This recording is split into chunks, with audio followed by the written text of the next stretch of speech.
Kansas Wind, October 1887. 5 shots. 1 hole. At 60 yards in the dark, but that comes the next night. Right now there is only laughter, bleeding through the glass before her hand even reaches the door. 6 men inside. A revolver hanging on the rack behind the counter, and carved into the bottom of its grip, 2 letters and the shape of a hawk in flight. Something the man behind that counter has never once bothered to look at. He doesn't know what he's holding, doesn't know where it was taken from, doesn't know that the woman about to walk through his door pressed those marks into the wood herself. 30 years ago, at the tip of a finishing nail and a small hammer, the wind cuts through a town that's been dying for 2 years. A window gone dark, a notice on the schoolhouse door counting down the days. On the boardwalk, an old woman with hair white as bone stands still. They look at her the way you look at empty space. They are about to make their last mistake. She pushes the door open, the bell rings, and 6 men turn to look. The laughter hit her before she even touched the door handle. She could hear it through the wood, through the glass, through 30 years of keeping her mouth shut, and her head down, and her hands folded in her lap, like a woman who had forgotten what her hands were once capable of doing. Harriet Vane stood on the boardwalk, outside Dalt's General and Firearms, Clearwater Bluff, Kansas, and she listened to men laugh. October 1887. The wind off the prairie had teeth that morning, cold and mean and indifferent, the way only a Kansas wind knows how to be. It cut right through her wool coat, right through the gray dress beneath it, right down to the scar on her left forearm that she never explained to anyone.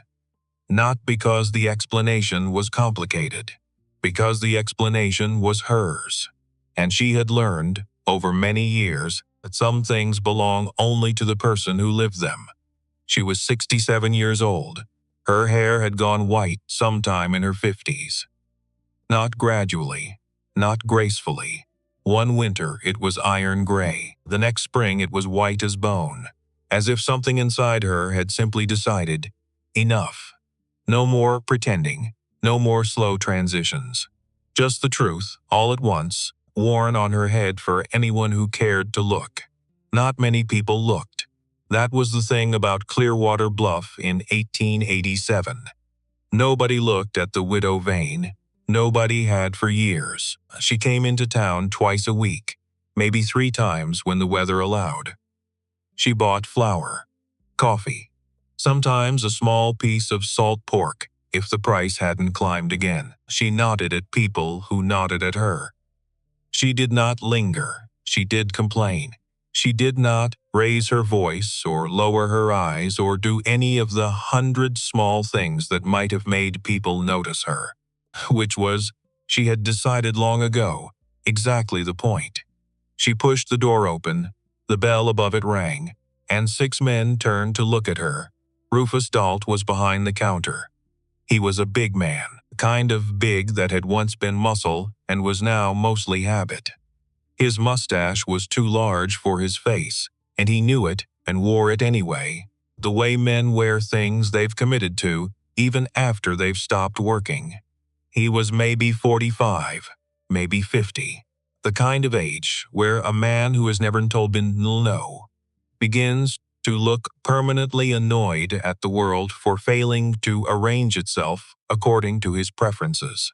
He was mid-sentence when Harriet walked in. Something about a horse. Something that had made the other 5 men laugh. And when she pushed through the door, and the bell rang and the cold air followed her in, Rufus Dalt did what Rufus Dalt always did when someone interrupted him.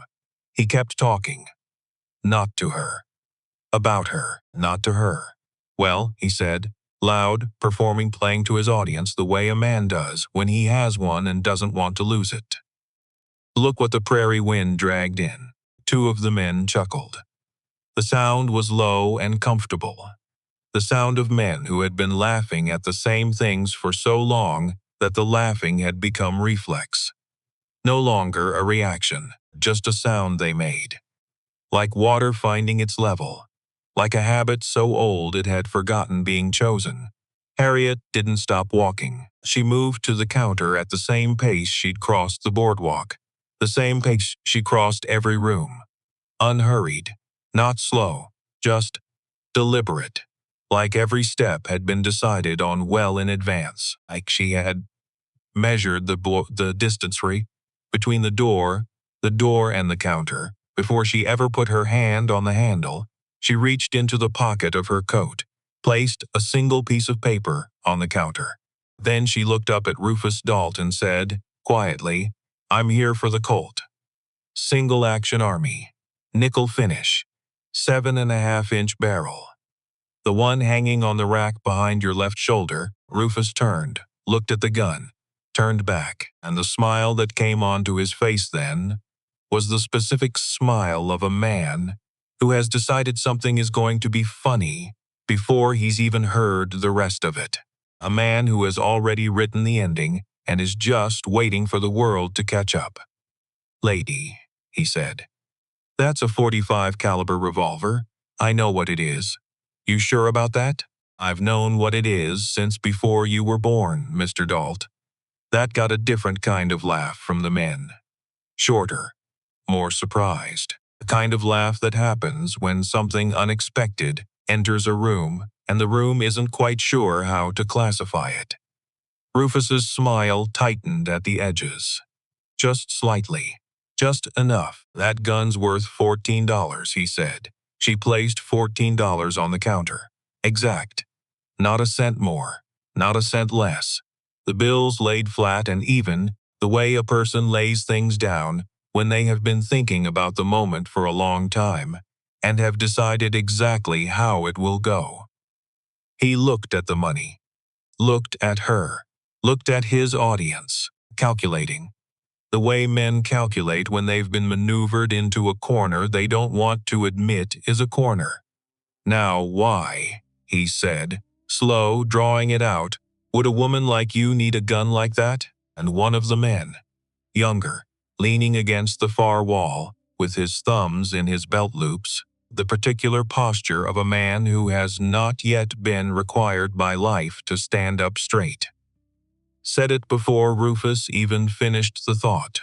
"Probably can't even lift it." Laughter. Proper laughter this time. The kind that fills a room. Harriet did not look at the young man. She kept her eyes on Rufus Dalt. Her hands were flat on the counter. Still, not gripping anything. Just resting, the way hands rest when they have no reason to be nervous.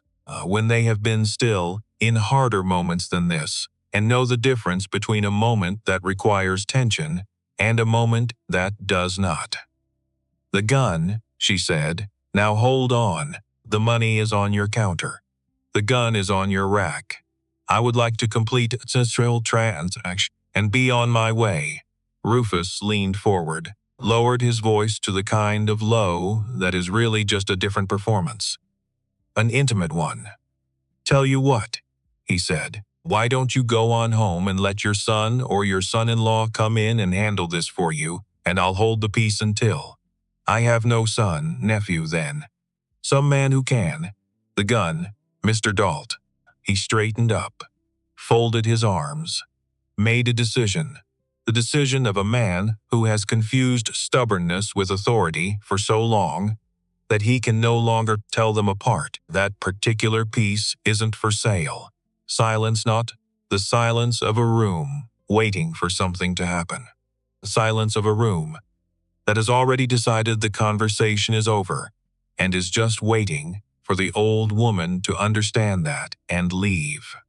The silence of 6 men who have collectively concluded that they know how this ends. Harriet looked at him for a long moment. Then she looked past him, at the gun, at the rack it hung on, at the specific way it caught the morning light coming through the window behind her. The nickel finish, dulled with years, catching the gray October light and holding it, and something shifted in her face. Not anger, not hurt, not the complicated expression of a woman being dismissed. Something quieter than all of those things. Something that looked almost like recognition. Like finding something you had not been certain still existed. "Take it down," she said. "I just told you. Take it down and turn it over. Look at the bottom of the grip." Rufus stared at her. Nobody moved. The young man against the wall had stopped smiling. Not dramatically. Just. The smile had quietly left his face while he wasn't paying attention to it. Then, slowly, the way a man does when he wants to prove that he's humoring someone rather than listening to them, Rufus reached back and lifted the Colt off the rack. He held it loosely, almost carelessly, with the ease of a man who has handled guns his whole life and stopped being impressed by them a long time ago. He turned it over, looked at the grip. His face changed, just slightly, just enough. The way a face changes when it encounters something it had not prepared for. He'd seen things stamped or scratched into gun grips before. Initials, mostly. Sometimes a date. Sometimes something crude and quickly done. But what was on this grip was neither crude nor random. It was careful, precise. The work of someone who knew exactly where they were putting every mark and why. Someone who had taken their time with it. Someone who had pressed each mark into the wood with the patience of a person who understood that the things you mark belong to you, and the things that belong to you are worth marking correctly. 2 letters. HV, and beneath them, so small you had to look for it, a single shape, a hawk in flight. Wing spread, no larger than a thumbnail, carved with something fine. A nail, maybe, the tip of a tool. Something small in a careful hand. "Where did you get this gun, Mr. Dalt?" Her voice was still quiet, still even. But something in the room had shifted, and everyone felt it, and nobody could have said exactly what it was. Not threat. Not accusation. Just weight. The specific weight of a question that already knows its answer. Rufus set the gun on the counter. Slowly, "Bought it off a trader," he said. 2 years back. Maybe 3. "Did you ask him where he got it?" "Traders don't usually." "Did you ask him?" "Not a question." "Not anymore." "No," Rufus said. Harriet looked at the gun on the counter, at the initials on the grip, at the small hawk she had pressed into the wood herself 30 years ago, with the tip of a finishing nail and a small hammer. In the kitchen of the house she and Cormac had built together on the western edge of this very town. She had done it the evening after he gave it to her, sat at the kitchen table, with the lamp lit against the autumn dark, pressing each mark slowly and deliberately, because Cormac had said she should mark what was hers, and he was right. He was always right about the things that lasted. She picked it up. It weighed exactly what she remembered. Which was, somehow, both exactly right and the most painful thing in the world. The weight of something that had been absent for 30 years and had not changed. While everything else had. "HV, she said very quietly. "Harriet Vane. That's my name, Mr. Dalt. Those are my initials. And that hawk." She turned the gun slightly so he could see it better, though she suspected by now he did not need to. "My husband pressed that into the grip the day he gave this to me, which was 30 years ago. Which means this gun was taken from my home without my knowledge or my consent. Which means this transaction is not a sale." She put the $14 back in her coat pocket. "This," she said, "is a recovery." She put the Colt in the other pocket, and she turned and walked toward the door at the same pace she had walked away from it. Unhurried, not slow, just deliberate.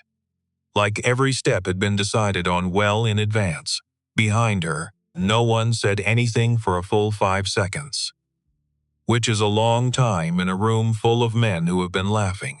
And then the young man against the wall, the one who'd said she probably couldn't lift it, said, in a completely different tone of voice, The tone of a man who has just revised something significant.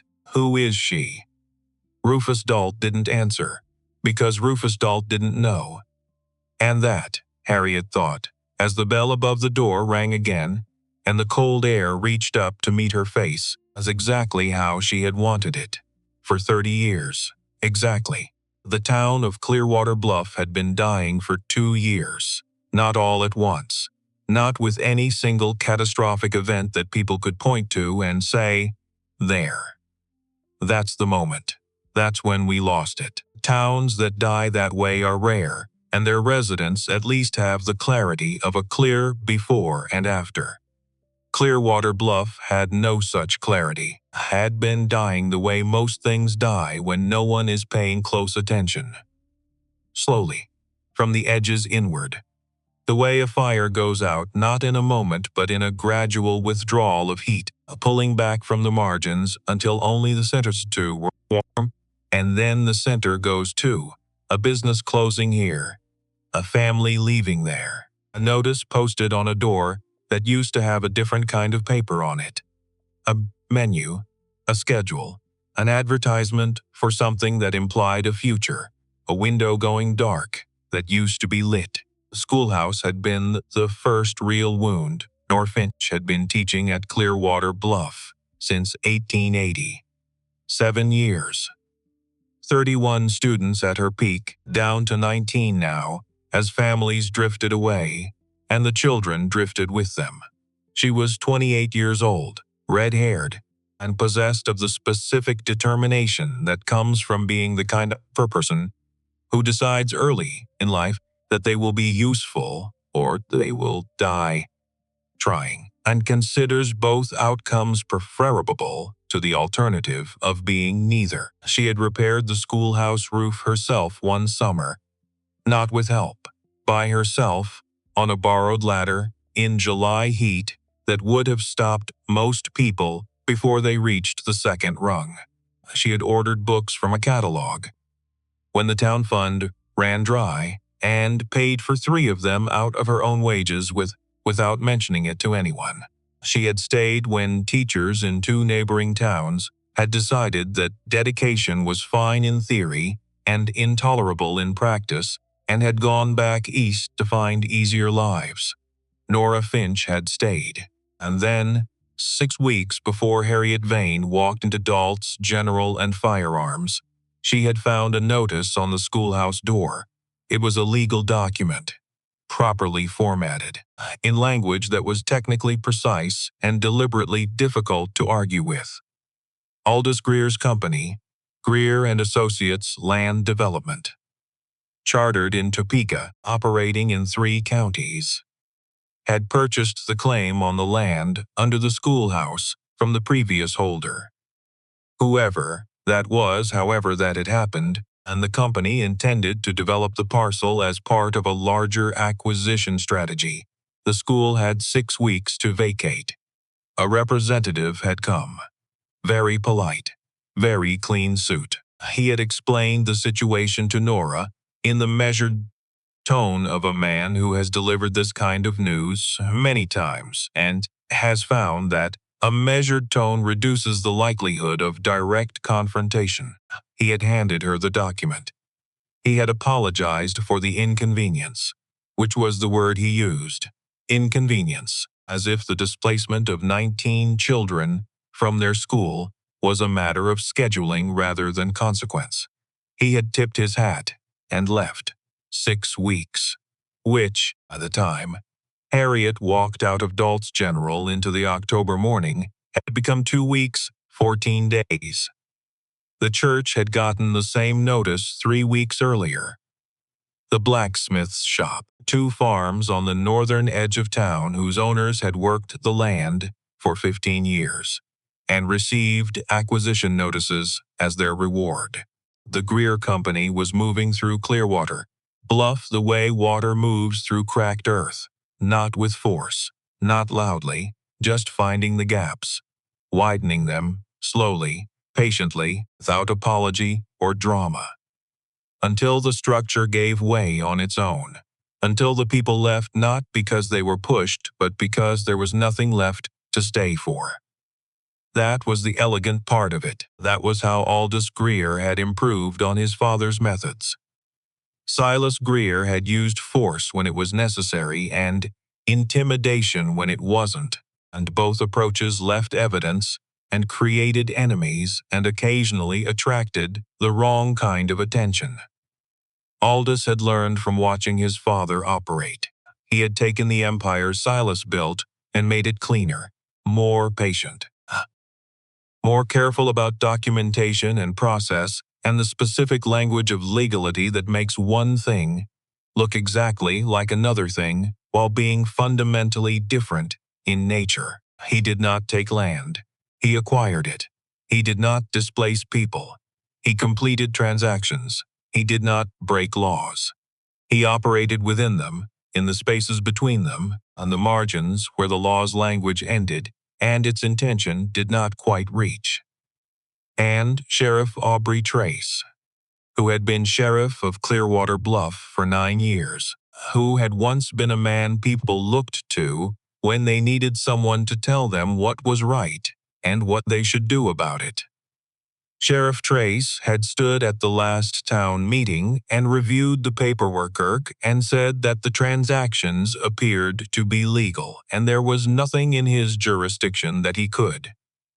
He had trailed off because even Aubrey Trace, who had been many things over 9 years, but had perhaps not been a coward in the earliest of them, could not quite bring himself to finish that sentence in front of the people who had trusted him. Someone in the back of the meeting room had said, very quietly, so quietly, that some people weren't sure they'd heard it at all, "Shame on you, Aubrey." But quietly or not, the words hadn't changed anything.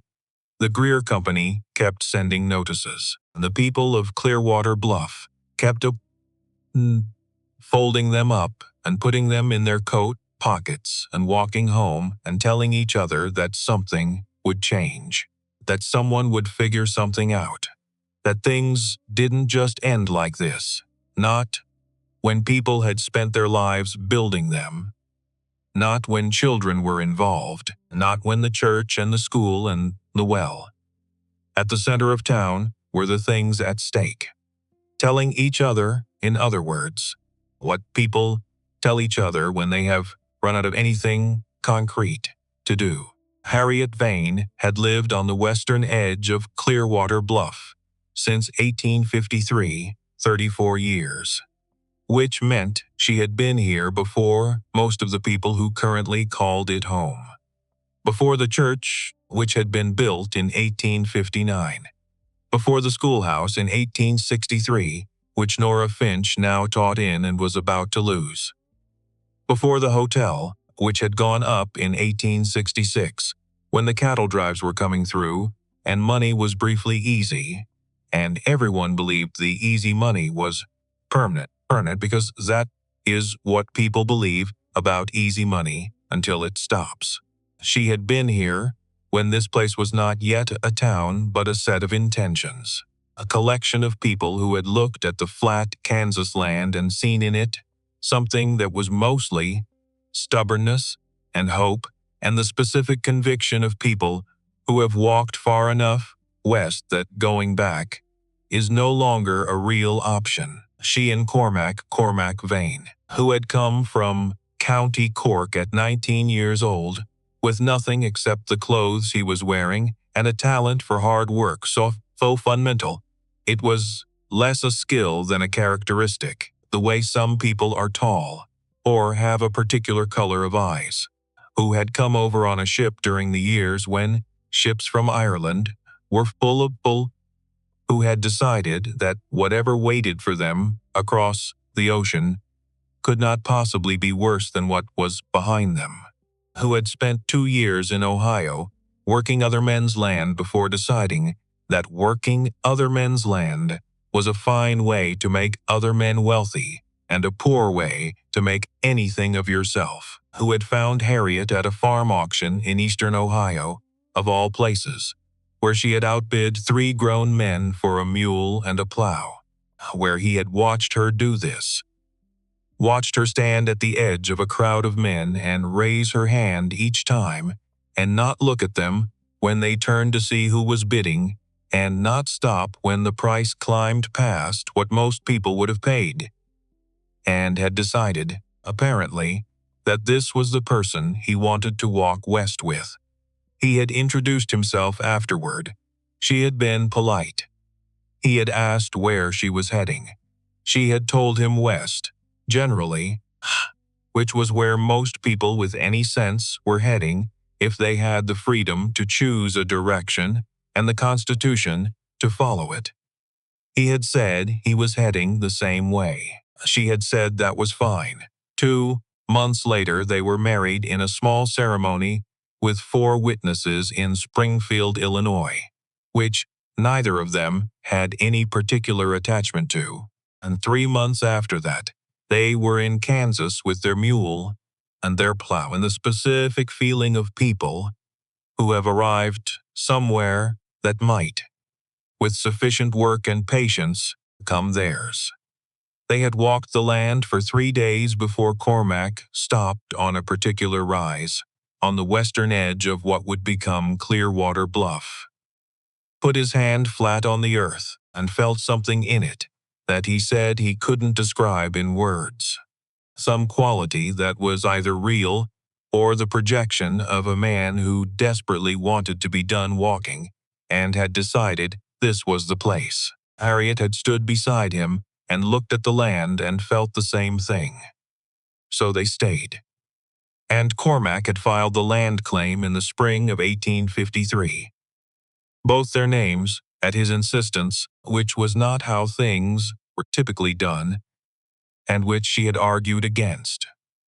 Because practical woman who understood that the law as written and the law as practiced were different animals, and that putting her name on a document alongside her husband's was more likely to create complications than clarity. Cormac had listened to all of this, and then he had looked at her with that particular expression he had, patient and immovable as a fence post in summer ground, and said, "Hattie, it's your land as much as mine. More, maybe, since you're the one who's going to keep us from doing anything stupid with it."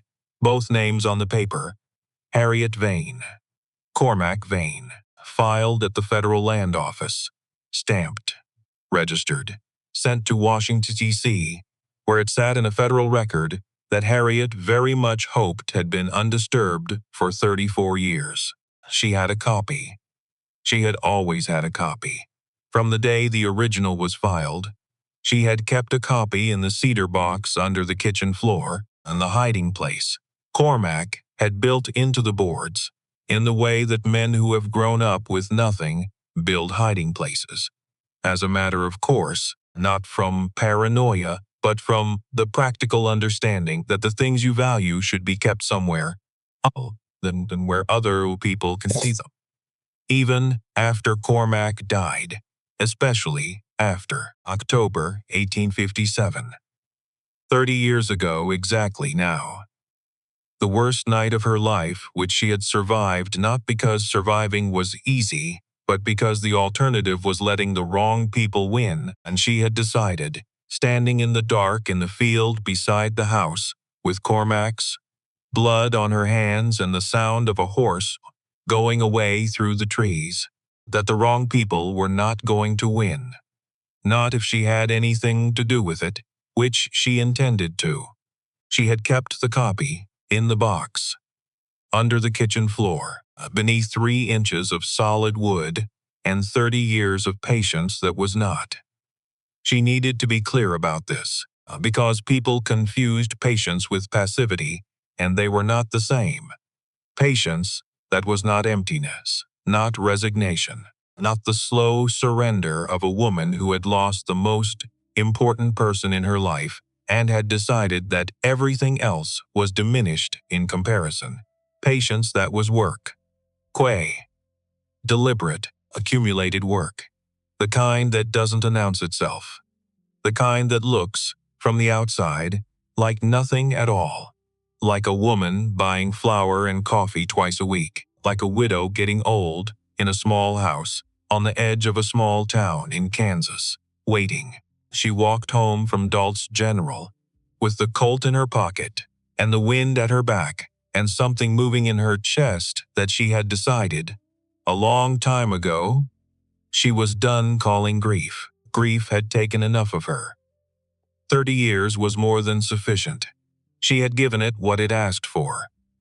The first year after Cormac, when she barely left the house and barely ate and barely slept and lay in the bed they had shared and talked to him in the dark, that she was certain would have frightened anyone who heard it. The second year, when she went through the motions of living while feeling that she was watching herself do it from somewhere slightly removed, like a woman watching a play about her own life from a seat too far back to see the expressions clearly. The years after that, when the grief had gradually changed character without diminishing in quantity, less sharp, more pervasive, the way a wound changes as it heals into something that is better, but not gone. She had given grief all of that. She was not giving it any more.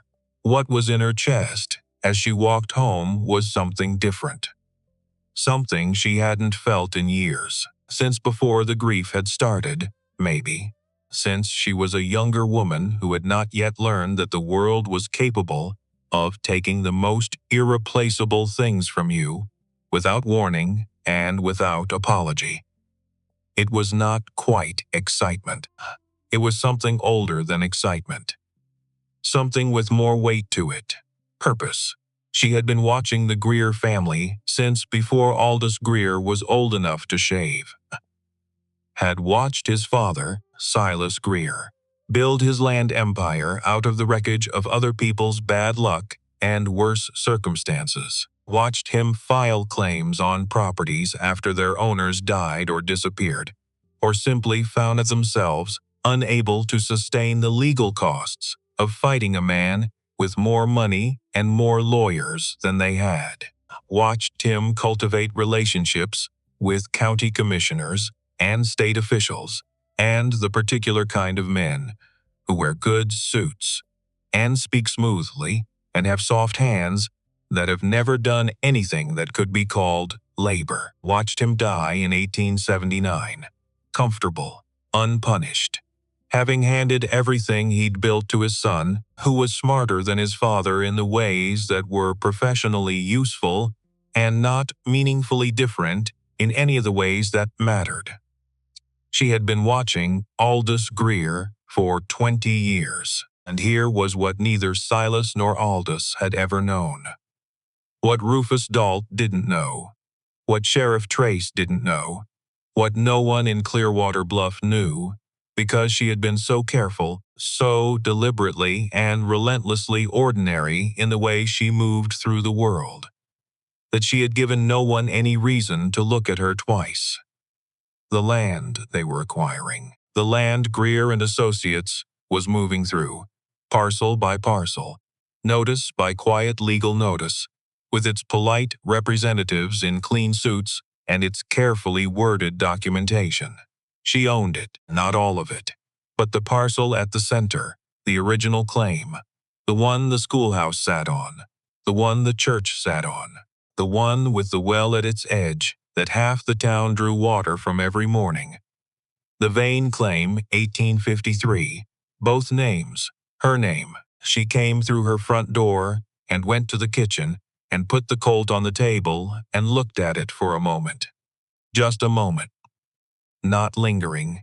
She did not permit herself to linger over things that were over. What was done, and there was a great deal yet to do.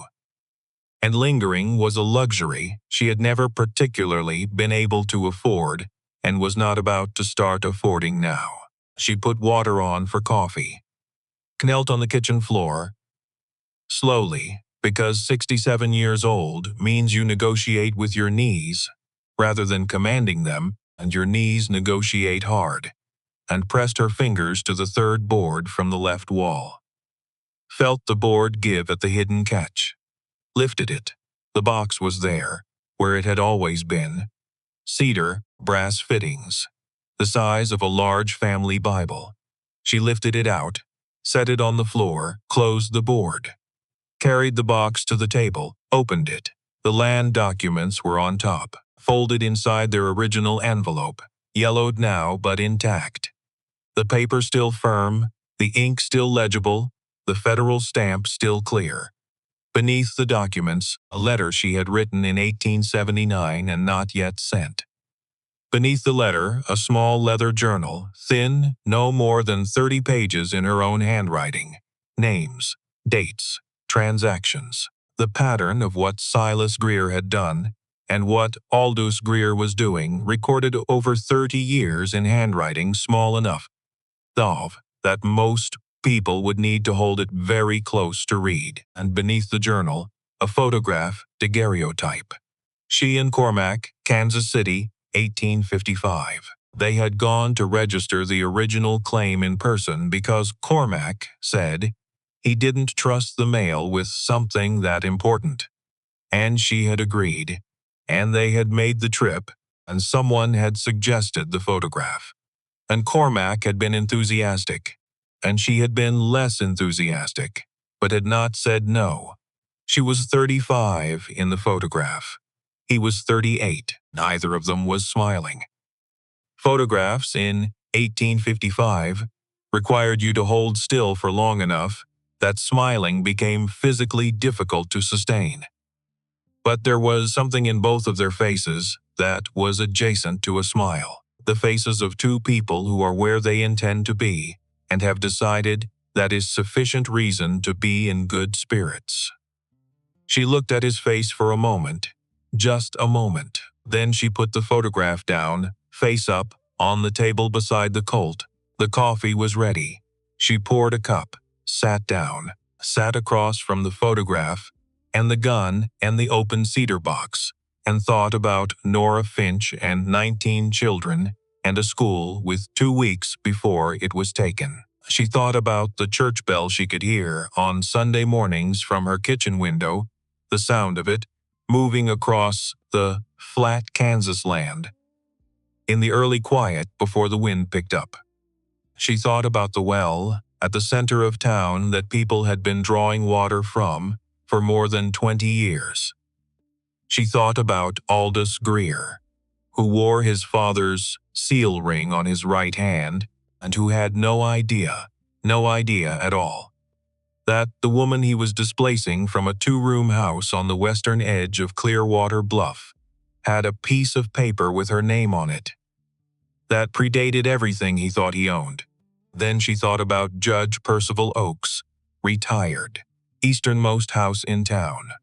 71 years old, 40 of them spent in the law, which was not the same as spending 40 years in justice, but was as close as the law generally got. He had known Cormac, had respected him, which was not something Percival Oakes offered easily. She would go see him this evening. But first, she picked up the Colt, turned it in her hands.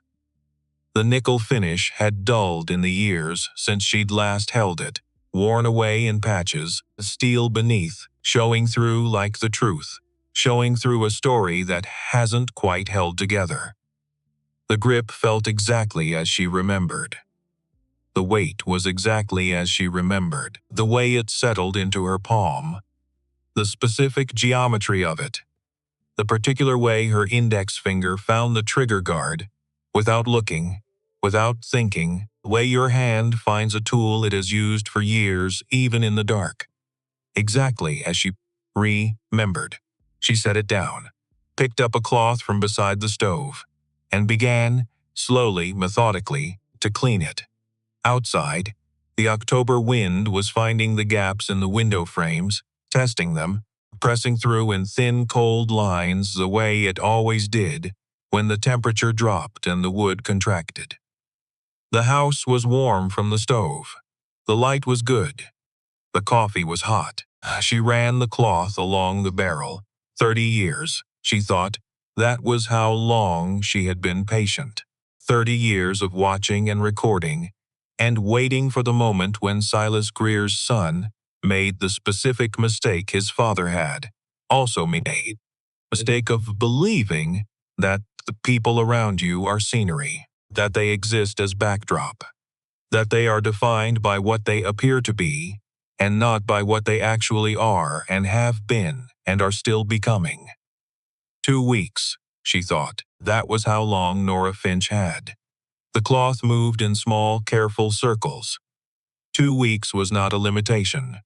2 weeks was a deadline, and she had always worked better with a deadline, something to aim at, something that turned the abstract into the concrete and the someday into the specific date on the calendar. She had been waiting 30 years. What was 14 days? That evening, walking the mile east into town to see Percival Oakes. She passed the schoolhouse just after 4 o'clock.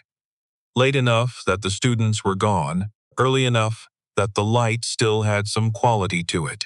That thin October gold that arrives in the last hour before dusk and makes even ordinary things look briefly important. The schoolhouse was a single-room building, white-painted once, and weathered now to something closer to the color of old cream, with a porch and 3 steps and a bell post out front. Nora Finch was on the porch, sitting on the top step, still in her school dress, arms wrapped around her knees in the posture of someone who has run out of productive things to do with their stress and has resorted to simply containing it. She was looking at the notice pinned to the door behind her. She had probably been looking at it for a while. She looked up when she heard footsteps on the road. Saw Harriet, Mrs. Vane, she said. Automatic politeness of a woman who is deeply upset and still has her manners, which was a combination Harriet had always respected. Miss Finch, Harriet said. She stopped at the bottom of the steps, looked at the notice, looked at Nora, at the specific quality of her youth in that moment. Not naivety. Nora Finch had never been naive, but a kind of freshness that had not yet been worn down to its final texture by the sustained friction of the world doing what the world does to people who care about things. How many students? Harriet said. 19 ages, 6 to 15. The youngest is Margaret Holloway's girl. The oldest is the Briggs boy, who is too old really, but helps with the younger ones, and I've never had the heart to tell him to stop. And if the school closes, Nora's jaw tightened in the way jaws tighten when a person is deciding whether to say what they actually think. The nearest school is 11 miles east. For the families on the northern farms, they've got 3 miles just to reach the edge of town on a good day. In January, with snow, she stopped, because the sentence finished itself, because some things go without saying, and both women standing there in the October afternoon knew. Without saying, what happened to children who had 11 miles of winter Kansas between and an education? Harriet looked at the notice for another moment. Then she looked at Nora Finch directly. Keep the school open, she said. Mrs. Vane, go to work Monday morning, Tuesday, every day, until someone physically prevents you from walking through that door. A pause. Do not make it easy for them by leaving before you are forced to. Nora opened her mouth, closed it. The expression on her face was complicated in the way expressions are when hope and disbelief arrive at the same moment and neither is willing to cede the floor. And what, she said carefully, is going to change between now and then? Harriet considered the question as she would have considered it at any other moment fully, without hurrying, giving it the weight it deserved. 30 years of watching. The land documents in the cedar box under her kitchen floor. The leather journal.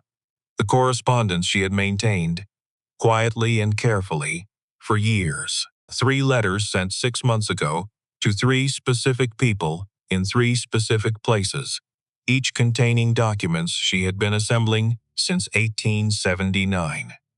A retired judge on the eastern edge of town. and a Colt single-action army. Nickel finish, with her initials in the grip that she had cleaned that afternoon for the first time in 30 years, and found to be in better condition than the years ought to have allowed. "Things," Harriet said, "are already changing." She nodded to Nora and walked on. Judge Percival Oakes was on his porch when she arrived, which was where he spent most evenings now. A man who had spent 40 years in courtrooms had apparently developed, upon retirement, a deep preference for spaces with clear sightlines and no one talking. And horses. He sat in a wooden chair and watched the prairie and thought femme who has spent 40 years listening to other people's arguments thinks about when he finally has the quiet to think his own thoughts. He saw her coming up the path. He didn't say hello, didn't say good evening, didn't say what brings you here, which was what most people would have said. What he said was, "I was wondering when." She sat down in the chair beside him. They looked out at the eastern edge of town in silence for a moment. The last of the October light was going. The temperature was dropping the way it does in Kansas in autumn. Fast, without negotiation, the cold arriving all at once from somewhere just past the visible horizon. "You know about the notices," she said. "I know about everything that happens in this town," he said. "I'm old, not blind. Greer's company has been acquiring parcels for 2 years. The school has 2 weeks. The church has already used its 3. The northern farms, I know. The paperwork looks legal. It probably is legal," he said.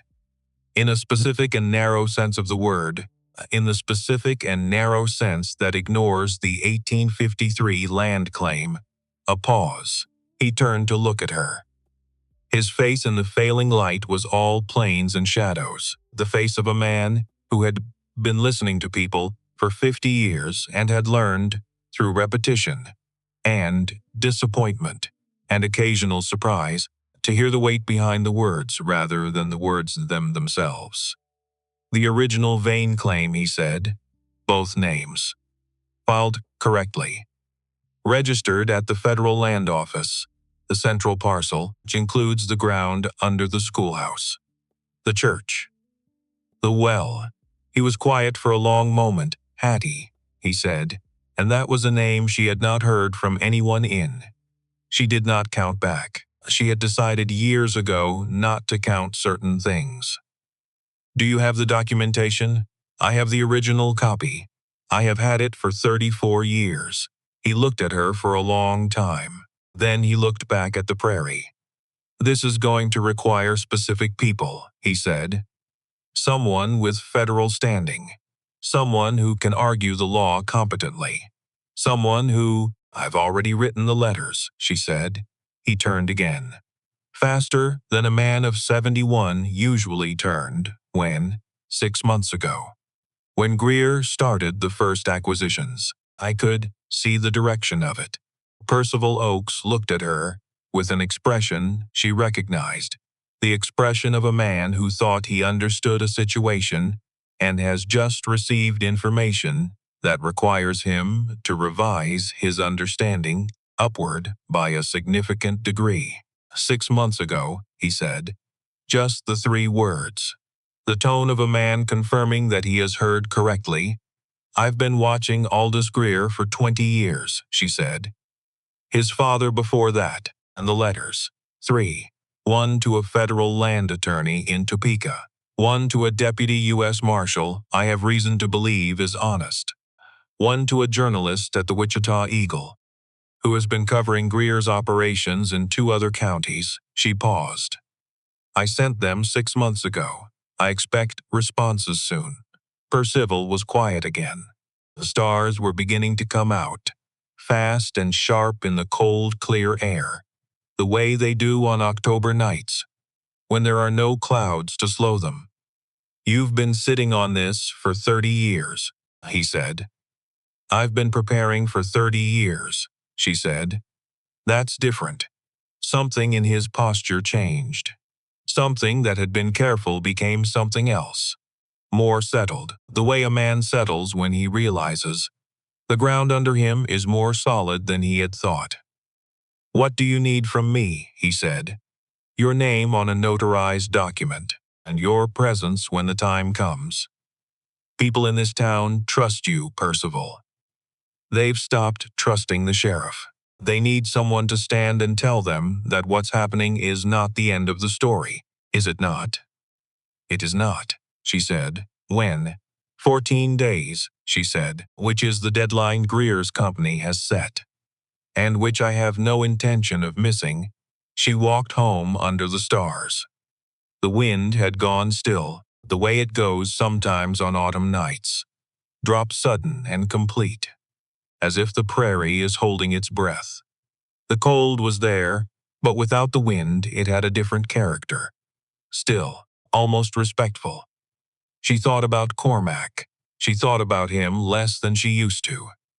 Not because she had forgotten him. She had forgotten nothing, not one specific thing, and she had made her peace with that, with the way certain losses stay precise, while you yourself become less precise around them. She thought about him less, because the thinking had gradually shifted from grief to something more like orientation. The way a navigator takes a bearing from a fixed star. Not mourning, just checking the direction. He would have done this differently. He would have walked into the town meeting 30 years ago and laid the documents on the table and said, in that voice that was quiet and impossible to ignore, "Here is what is true, and here is what we are going to do." He was not a patient man. Cormac, he was a just man, which is a different thing, and better, she had decided, but not always sufficient, without patience alongside it. She had learned patience from the years after him. From necessity, from the practical understanding that a 37-year-old widow, with a piece of paper and a dead husband's name, and no allies, had very few options, and that patience was the one that cost nothing and accumulated value over time. She came through her front door. The house was dark and cold. She lit the lamp, stoked the stove, made herself a small supper, and ate at the kitchen table with the Colt and the photograph and the open cedar box in front of her. She looked at Cormac's face in the photograph. 2 weeks, she said, to him. To whatever it meant to still speak to someone who had been gone for 30 years. She had decided a long time ago that it didn't matter what it meant. She was going to do it anyway. Then she blew out the lamp and went to bed. And for the first time in longer than she could clearly remember, she slept without dreaming. The letters arrived on a Thursday, which was not dramatic, not cinematic. Just a Thursday in October in Kansas, gray sky. Frost still on the ground at 8 in the morning, the kind of day that doesn't announce itself as significant because it has learned, through long practice, that significance is better discovered than advertised. Harriet was at the table when she heard the horse. Old Pete Garland, who had carried the Clearwater Bluff mail for 11 years, and who moved at the same deliberate pace in all weathers, which was the pace of a man who has decided that urgency is a young person's affliction, and he has passed the age of afflictions he doesn't have to have. She was at the door before he reached the porch. He handed her 3 envelopes without comment and without dismounting. She looked at the return addresses, Topeka, Wichita, and one with a federal stamp she recognized immediately because she had studied that stamp for years, the specific appearance of it, knowing it was the one that would matter when the time came. "Morning, Mrs. Vane," Pete said. "Morning," Pete turned the horse and left. Business concluded. Weather coming. No reason to linger. She went inside, stood at the table, looked at the 3 envelopes, did not open them immediately, because, and this required honesty, which she had always preferred to the alternative. There was a version of this where the letters said no, where Calhoun, dressed in Topeka, had reviewed the documentation and found it insufficient, where the marshal had determined the matter was outside his jurisdiction, where the journalist had moved on to other counties and other stories, and had filed her correspondence in the drawer where things go when they are interesting, but not interesting enough. She had lived with that version for 6 months, had examined it carefully, had made herself look directly at it, the way you look at difficult things, without flinching and without looking away, because things you refuse to look at have a way of being larger than they are, and things you look at clearly are usually manageable. She had decided she was not afraid of it. She stood at the table for a moment anyway. Then she opened the first envelope, read it, set it down, opened the second, read it, set it down, opened the third. Read it twice, slowly, because federal language is specific language and specific language rewards close attention, and she had come too far to miss a word. She set the third letter down with the other two. Outside, the frost was lifting off the ground as the thin autumn sun worked at it with the patience of something that has all day and no particular hurry. Harriet sat down and allowed herself, for the first time in 6 months, in a year, in possibly several years, to feel something that was not patience, not yet relief. Relief required resolution, and there was still work between here and resolution.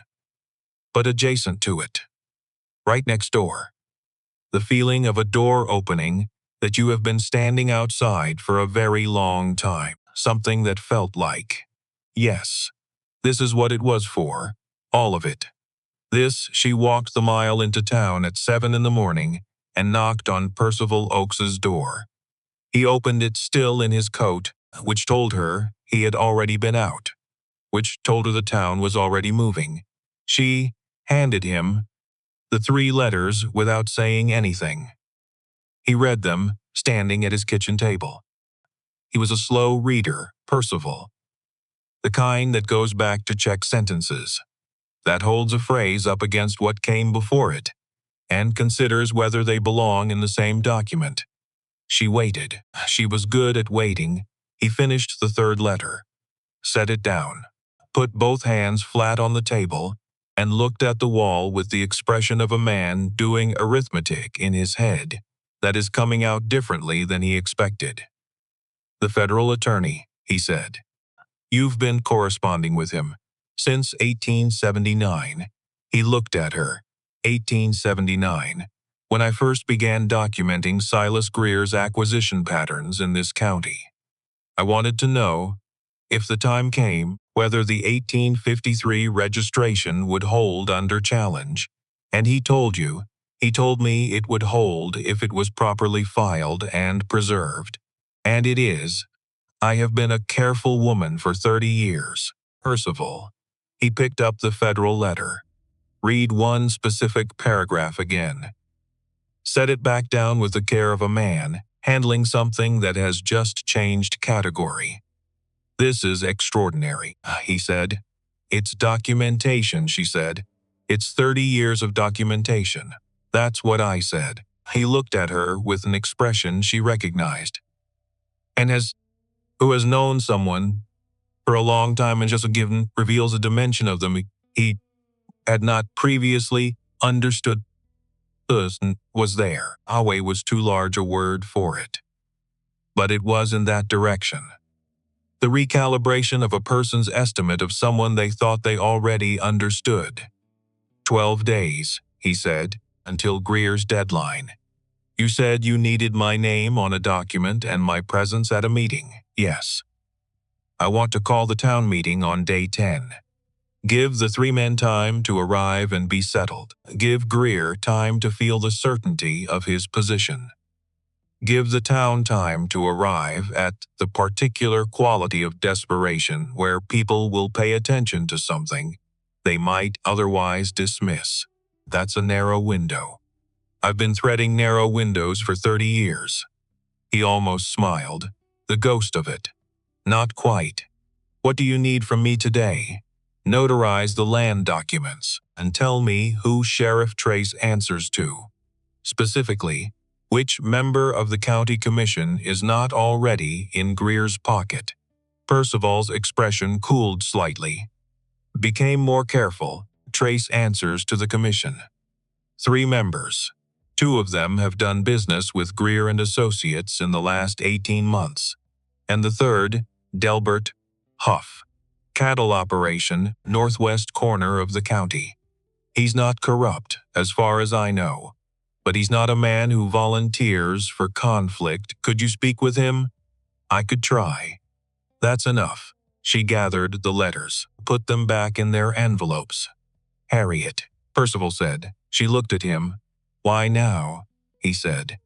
You've had this documentation for 30 years. Why not when Silas was alive and doing the same? Because Silas Greer killed my husband, she said, and I had no proof. I had my own account of a man leaving a dark field, and Silas Greer had 4 men who would testify under oath that he was in Abilene that night. If I had moved against him without proof, with only my word, I would have lost, and I would have been discredited.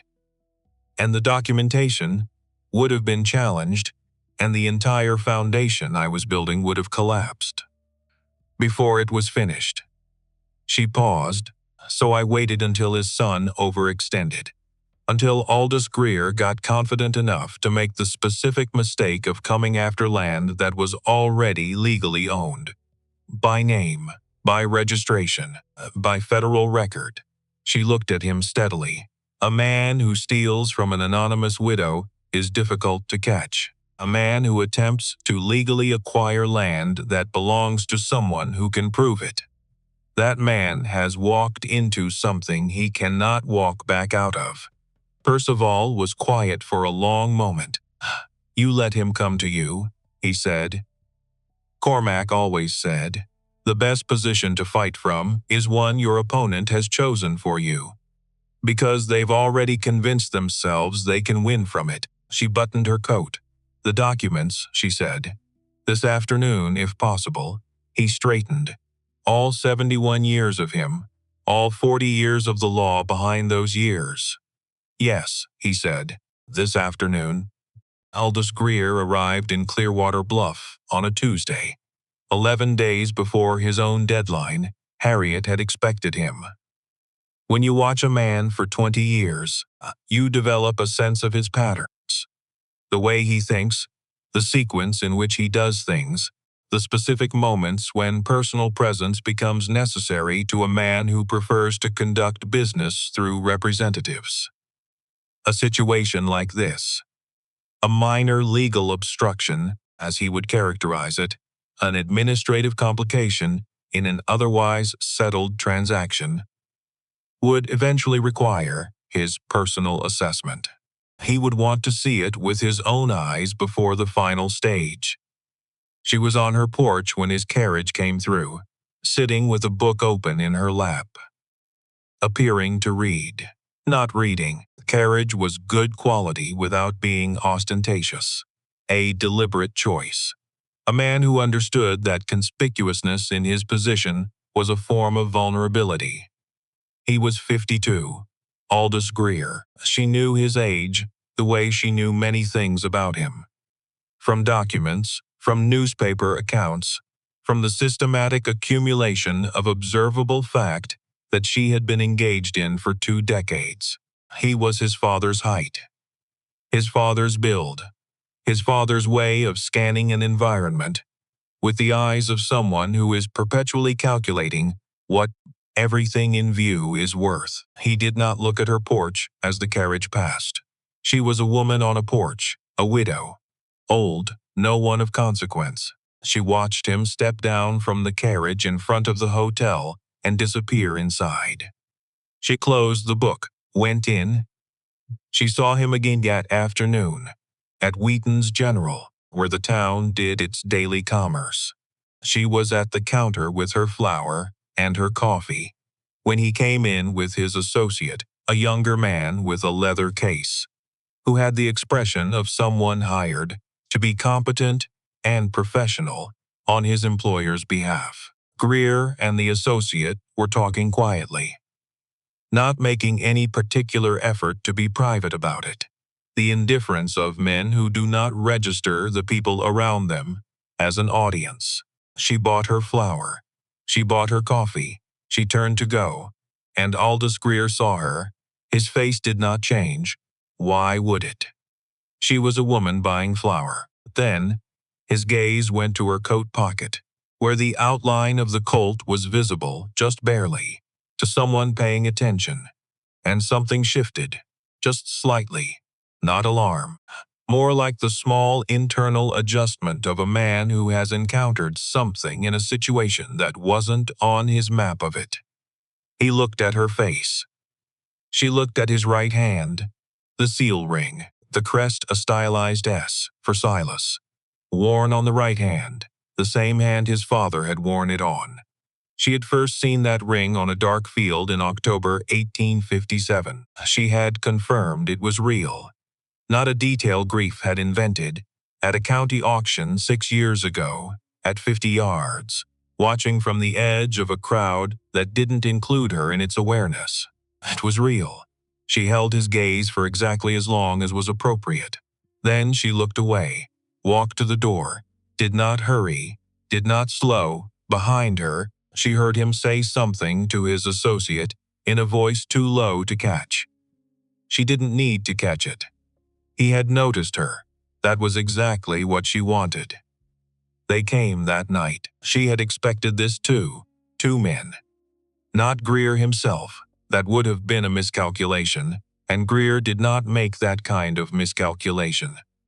But men from his operation. She had seen them arrive with the carriage. Noted the way they moved through town. She was on the porch when they came up the path at about 8 o'clock. The larger one leading, the other behind, and to the right professional posture. But not professionals. The Colt was in her coat pocket. She had her coat on and a blanket over her knees, which she had arranged, not because she was cold, but that wasn't the reason, but because a woman with a blanket over her knees is the specific image of harmlessness. And she had learned, over many years, that the image of harmlessness is one of the more useful things a person can project. They stopped at the bottom of the steps. "Evening," the large one said. "Evening," she said. She did not put the book down. She was not reading it, but she did not put it down. "Mr. Greer asked us to pass along a message." "Did he?" "He wanted you to know the acquisition notice on this property is in order, legal, and that residents who cooperate with the relocation schedule will receive." "Tell Mr. Greer," Harriet said, "that I have lived on this land since 1853, that my name is on the original federal claim, that I have documentation confirming this which has been reviewed by a federal land attorney who concurs with my position." The large man stared at her. She turned a page, which she was not reading. "Tell him that if he would like to discuss this further, he's welcome to come speak to me himself. I'm here most mornings." A pause. The second man said quietly, to the first, "She's bluffing." Harriet looked up at the second man. Maybe 30. The kind of face that had been good-looking once and had found other things to do with itself. "Son," she said, "I haven't bluffed at anything in 30 years. I don't believe I remember how anymore. What I'm telling you is simply what is true." She looked back down at the book. "Good night," she said. Neither man moved for a moment. Then the larger one made a sound that was not quite a decision. More like a recognition, the specific recognition of a man who has walked up to something and found that the thing is not what he was told it was and is not going to behave the way he expected it to behave. They turned and left. She listened to their footsteps until the dark absorbed them. Then she let out a breath. Long, slow, her hand was steady. had been steady the entire time, but her heart was moving at a pace that reminded her she was 67 and not, whatever her hands might indicate about her, a younger version of herself. The body remembers. That was the thing. The mind decides things, and the mind is very good at its decisions.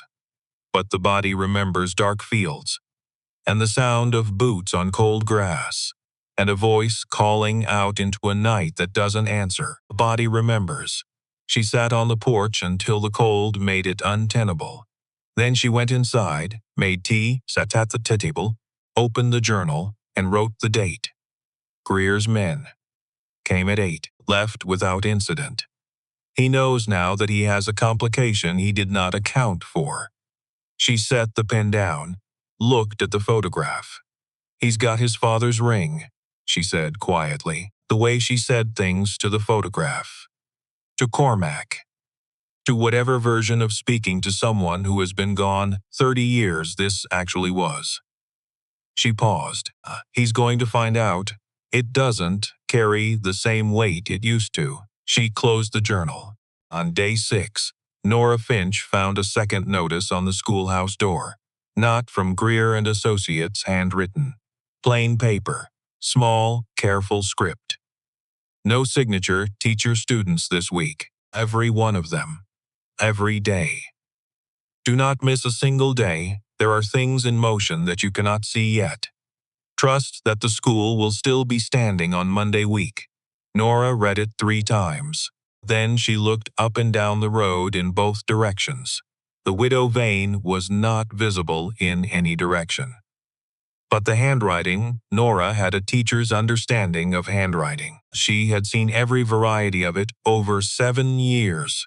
The shaky first efforts of 6-year-olds, the improving work of 10-year-olds, the occasional surprising elegance of a 12-year-old who had been paying attention, and the various forms of adult handwriting which told you as much about a person's character as anything they said aloud.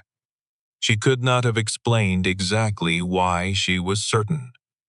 But she was certain. She pinned the note to the inside of the door, where only she would see it when she arrived each morning. And on Monday, she rang the bell and every one of her 19 students came, and she taught them mathematics and the history of their country, and how to read a map, and how to write a letter that said exactly what they meant, and she did not miss a single. On day 7, Percival Oakes had a conversation with Delbert Huff that he did not describe to Harriet in detail. What he told her was, Delbert is a man who doesn't like injustice. He needs to believe something can be done before he's willing to act on that dislike. And now, Harriet said, and now he believes something can be done. Good. He asked about you, Percival said. Delbert's been here since 1861. He knows the Widow Vane from the western edge. That's all he knows. Good, she said again. You don't want him to know more. I want the right things known at the right time, she said. Not before. Percival shook his head. Not in disagreement. The specific bewilderment of a man who has been a lawyer for 40 years and is watching someone operate with a strategic patience that makes his own professional patience feel approximate. 3 men arriving Saturday, she said. The attorney, the marshal, the journalist. I need a meeting place that isn't visible from the hotel. My study, he said. Nobody looks twice at visitors to a retired judge. Perfect, she said. She stood to go. Hattie, he said. She looked at him. Are you afraid, he said. Just asking. No assumption built into it. She thought about it honestly, the way she thought about most things. Of losing, she said. No, I already lost the thing that was worth being afraid to lose. That was 30 years ago. Everything since then has been movement toward something, not running from something. Those are different directions, and they feel different in the body. And if this doesn't go the way you've planned, it will go the way I've planned. You can't. Percival, very quiet, very patient. The patience that has gone so deep it has become a form of gentleness. I have been watching Aldous Greer for 20 years. His father before that. I know how they think, how they move, what they believe about the people around them. She paused. They believe the people around them are passive. That acquisition is a matter of identifying what you want and applying sufficient, sustained pressure. They have never, not once, in 2 generations, encountered a situation where the target was not passive, where the target had been the one setting the conditions from the beginning. She put her hand on the door.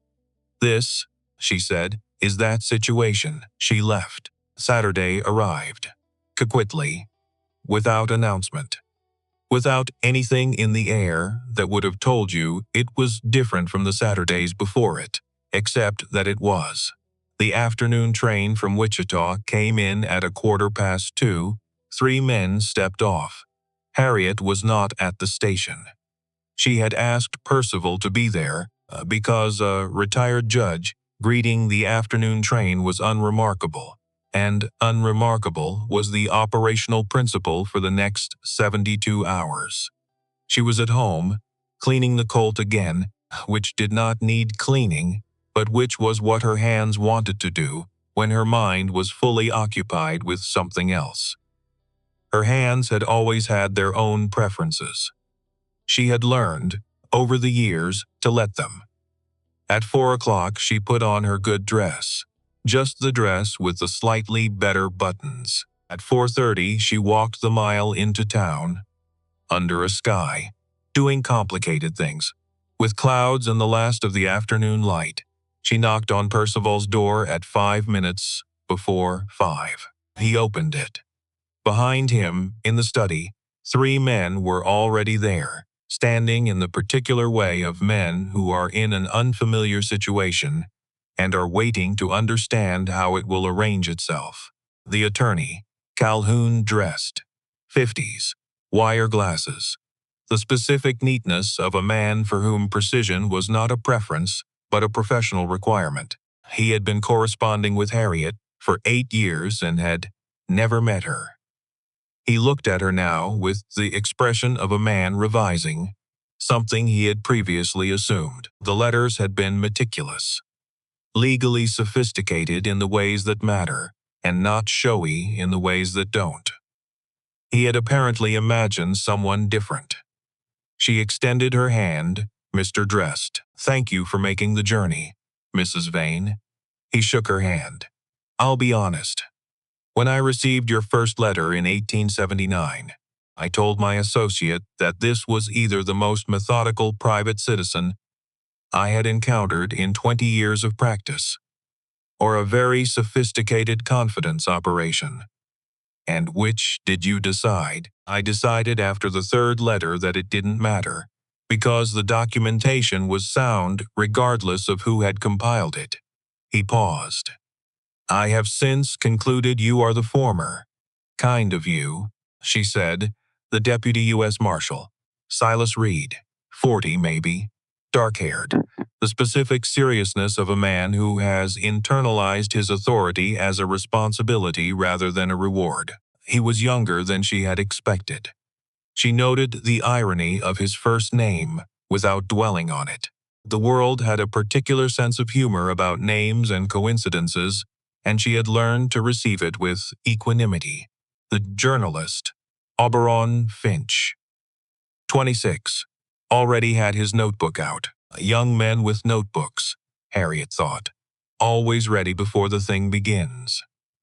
She had noted, in his letter of introduction, that his surname was Finch and had asked whether he was any relation to a Nora Finch of Clearwater Bluff. And he had written back that she was his second cousin, which Harriet had considered useful and had not mentioned to Nora. Sit, she said. They sat. She remained standing. You've all read the documentation I sent, she said, nods. Then you know the basic shape of what we're dealing with. Aldous Greer's company has been acquiring land in this county for 2 years, using legal purchase, questionable transfers, and As Mr. Drest has confirmed, fraudulent subsidiary filing in at least 3 identified cases. She looked at Drest. The 3 cases, he confirmed. Purchases made through a subsidiary that was not disclosed in the original county filings.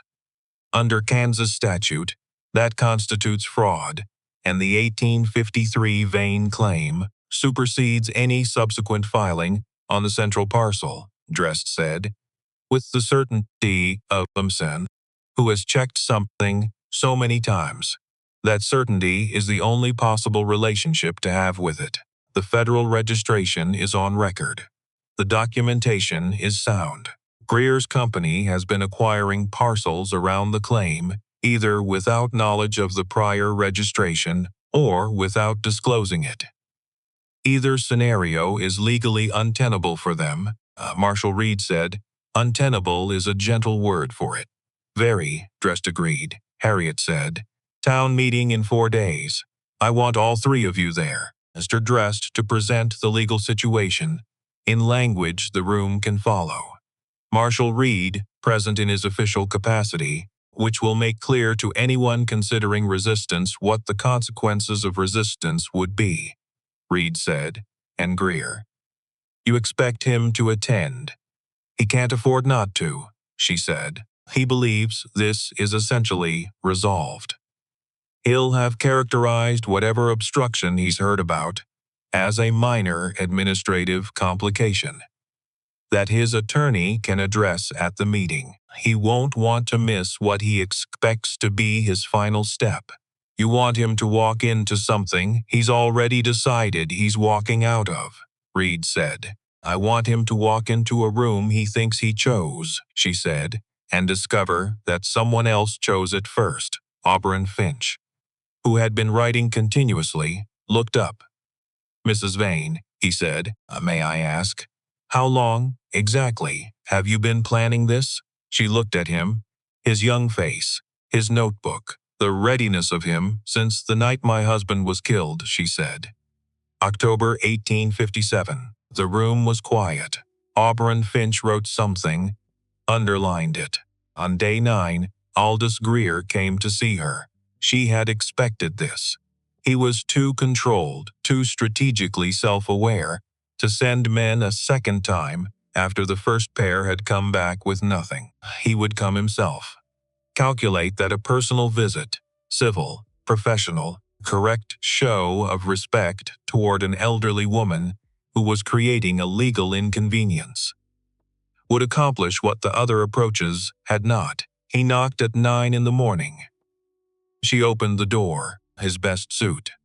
Not the traveling suit she had seen him arrive in. A better one, darker, better cut. The suit of a man who respects the person he is visiting enough to dress for it, which was a form of strategy masquerading as courtesy, and which she had always found more interesting than outright rudeness, because it required more thought.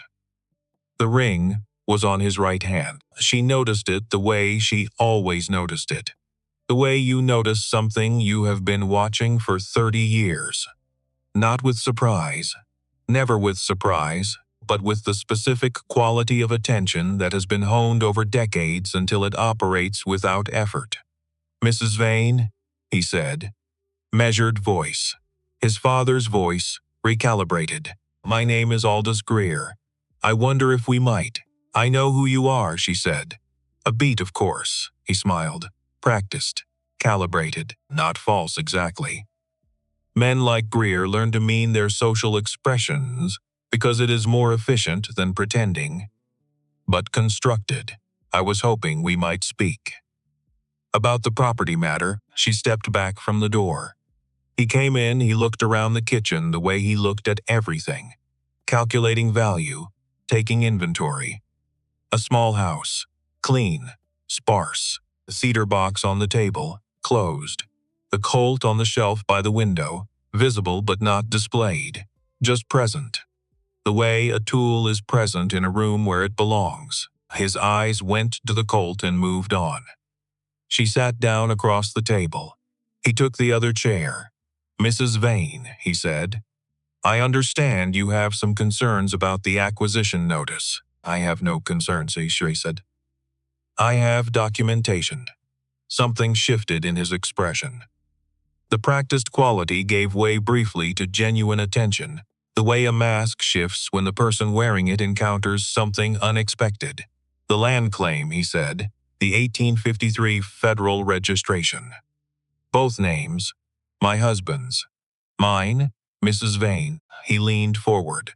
Reasonable. Patient.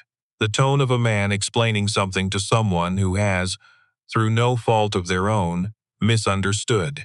Land claims from the early 1850s. They predate the county filing systems we have now.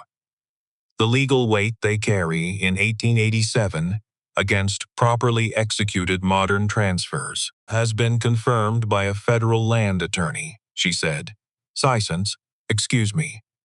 The documentation has been reviewed by Calhoun, Drest of Drest and Associates in Topeka, who specializes in federal land law and has practiced it for 22 years. He has confirmed in writing that the 1853 registration constitutes valid prior claim on the central parcel. She paused, which includes the land under the schoolhouse, the church, the town well. Aldous Greer sat very still.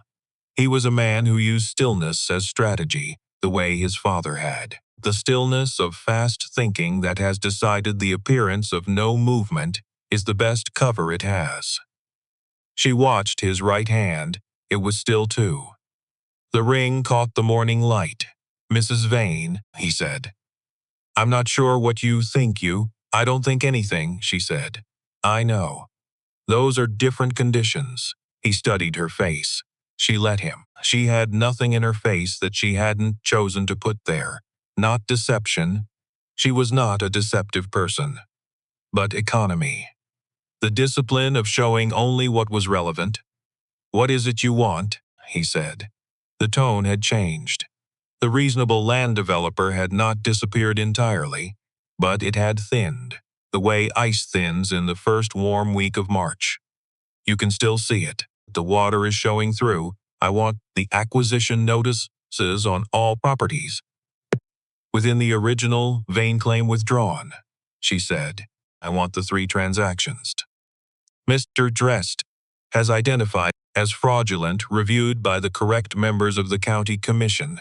A pause, and I want to discuss the operations in the other 2 counties where your company has been working, which Mr. Drest has also been reviewing. Greer leaned back. Something had changed in the room, the pressure of it, the way a room changes when the power in it relocates without anyone standing up.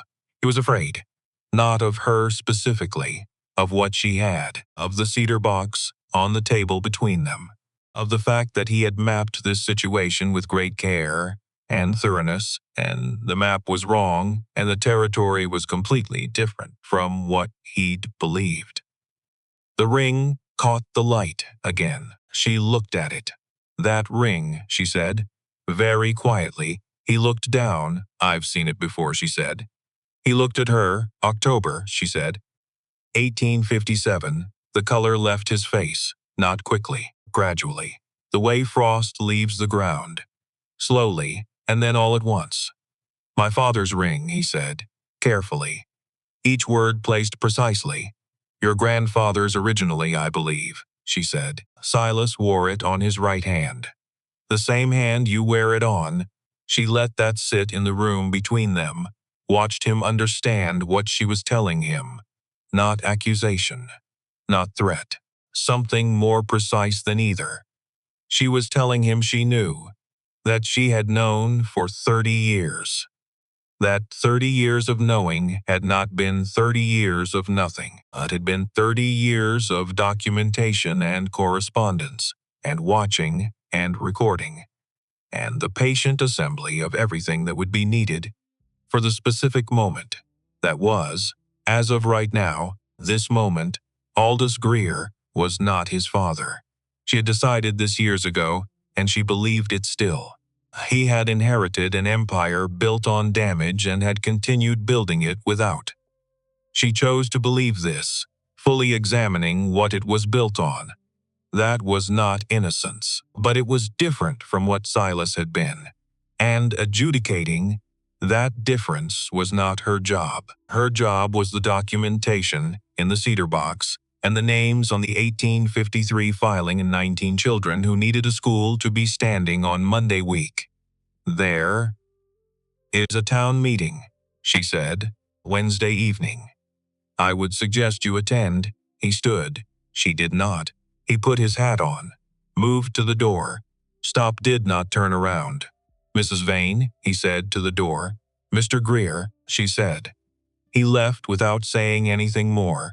She waited until the sound of his horse was gone. Then she reached for the leather journal, opened it, wrote the date. Greer came. He knows. Wednesday. Set the pen down, smiled.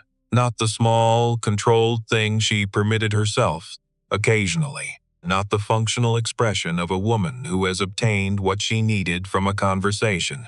A real smile, full, briefly unguarded, gone in a moment. But there, Wednesday came, day 10, 4 days before Greer's deadline, which, as of Wednesday morning, was no longer Greer's deadline in any meaningful sense.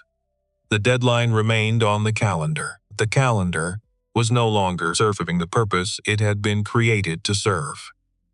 She dressed in her good dress, put the notarized documents in the leather satchel she had owned since 1860 and which had outlasted 3 pairs of boots and 2 horses, and showed every one of its years without apology. Checked the Colt pocket. Walked the mile into town under a sky that was for once doing nothing dramatic. Just clear and cold and blue, the kind of sky that doesn't comment, the kind that watches. She pushed the door of the town hall open and stopped, because the room was full. Not the usual half full that town meetings in Clearwater Bluff had been for the past 2 years, when people stayed home because staying home had begun to feel like the only rational response to being told, repeatedly, that nothing could be done. Full. Every chair. Standing room against the back wall. Men she hadn't seen at a public meeting in months. The Holloway family in the 3rd row. Old Tom Briggs, who was 81 and had told everyone he was done attending meetings, sitting in the 2nd row, and looking like a man who had decided to attend one more. Nora Finch was there. 2nd row, left side. 18 of her 19 students' parents visible in the room. The 19th was there too. Harriet saw, sitting in the back with a baby on her lap, and the expression of a woman who had walked 4 miles in the October cold because the school mattered. And she intended to be present while it was still possible to be present. Word had traveled, not through announcement, through the specific quality of the air when something is about to change, through the way Judge Percival Oakes had been walking purposefully for 4 days running, through the 3 strangers at the hotel who were not, visibly, associated with Greer and Associates. Harriet sat in the 2nd row, not the 1st. The 2nd, because this was not a performance. And the 1st row is where people sit when they want to be seen. Aldous Greer was in the 4th row, left side, his attorney beside him. The attorney had the expression of a man who has been thoroughly briefed and is confident in his briefing. Greer himself was contained. Still, the face of a man who has decided this meeting will go the way he expects it to go, who has already written the ending and is here to watch the conclusion arrive. He had not looked at her, wherein she came in, which told her everything she needed to know. He was afraid of what looking at her would show. Percival Oakes called the meeting to order at 7 o'clock. His voice in a room was still a remarkable instrument. 40 years in courtrooms had given it a quality that had nothing to do with volume. It was simply present, clear, the way a bell is present. You do not wonder if you have heard it. You have heard it He introduced Calhoun Drest. Drest stood, adjusted his glasses, and then spent 12 minutes explaining, in language that was precise and plain, and required no legal background to follow, what the 1853 Vane claim meant, what federal registration meant, what prior claim meant under Kansas law and federal statute, what it meant for the parcels Greer and Associates had been acquiring, what it meant for the schoolhouse, the church, the well. He did not editorialize. He did not need to. The math was the math. Greer's attorney was on his feet before Drest finished his last sentence. This documentation has not been verified by the county. It has been verified by the Federal Land Office, Drest said, without looking up, which supersedes county jurisdiction in cases of original federal registration, which this is, the chain of title, is intact. I have the full documentation here, available for review. Would you prefer to examine it now, or? I would like to review it with my client before. You're welcome to. Drest looked at him now, over the wire glasses, with the patience of a man who has been in rooms like this many times, and understands that the person making noise is always rarely the person with the stronger position. The documentation has been available to any interested party for 34 years. It was filed in 1853. It has been in the federal record since before most people in this room were born. A pause. I don't believe additional review time is going to change what it says. The room was silent. Then Marshal Silas stood up. He said 4 sentences, that he was present in his official capacity as Deputy U.S. Marshal for the District of Kansas, that the fraudulent filings identified by Mr. Drest were being referred for federal investigation effective immediately, that any person or company obstructing the legal resolution of this matter would be in contempt of federal authority, that he would remain in Clearwater Bluff for the duration of the process. 4 sentences, and the temperature in the room changed, because a man with a federal badge saying 4 sentences in a town hall in Kansas in 1887 was not administrative, was not bureaucratic, was the sound of a door closing on a particular version of how this situation was going to end. Greer's attorney sat down. He sat down the way a person sits down when they understand that the argument they came to make is not the argument that applies to the situation they are actually in. Greer did not move, did not look at Harriet. Harriet did not look at Greer. She was watching the room, the faces of the people of Clearwater Bluff. She was watching the moment when people who have been told for 2 years that nothing can be done here, for the first time, a credible argument that something can. It looked like a held breath released. It looked like Tom Briggs in the second row, 81 years old, closing his eyes for a moment with the expression of a man who has just set down something very heavy. It looked like Nora Finch, third row, pressing one hand flat against the front of her dress, over her heart, like a person making sure something is still there. It was Rufus Dalt who broke it, which was, Harriet thought, almost inevitable. The specific kind of poetic inevitability that is really just the world being consistent with itself. He stood up from the third row, red-faced, the specific red of a man who has been publicly made to feel small and has decided that the only acceptable response is to become loud. I want to understand what we're supposed to believe here, he said. Loud. Performing. The same voice from behind the counter of his gun shop, the same register of a man who requires an audience in order to feel real. Some widow woman comes into my store asking about a gun, and suddenly she has the paperwork to stop a legal business transaction that the county has already. Rufus, someone from across the room, not louder than he was, just clearer. He wasn't stopping. I've been in this town 20 years. I've never heard of any Vaneland claim. I've never heard of any federal registration. Now we're supposed to hand over half the county based on Mr. Dalt, Percival Oakes's voice, which, as previously established, did not need volume. Rufus stopped. The documentation in question predates your arrival in Clearwater Bluff by 17 years, Percival said. The fact that you have not heard of it has no relevance to whether it exists. A measured pause. If you would like to review the notarized copies personally, copies which bear the seal of this office and the signature of Mr. Drest, who has verified them, you are welcome to do so at your convenience. The room went quiet.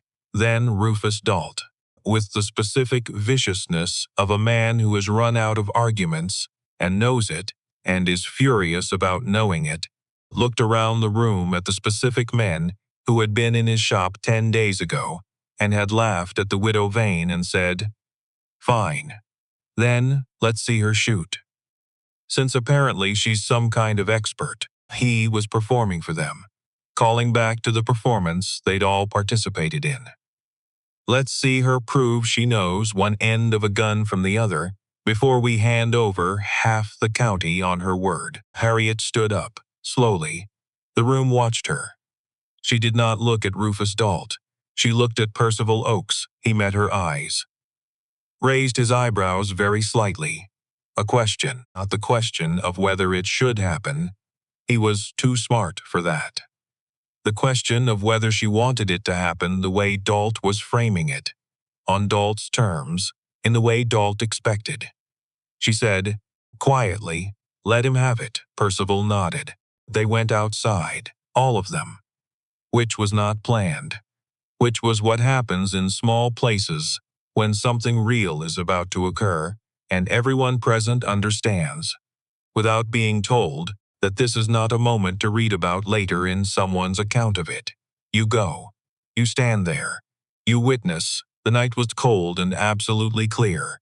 No wind. The stars out in force, the way they are on October nights in Kansas when the sky is doing its best work.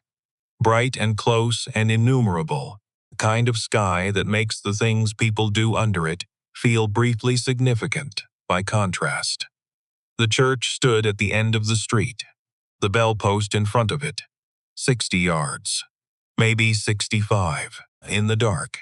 In the cold, Rufus Dalt stood 10 feet to Harriet's left. He had gotten what he asked for, and was now inhabiting the specific posture of a man who has gotten what he asked for and is no longer certain he wanted it.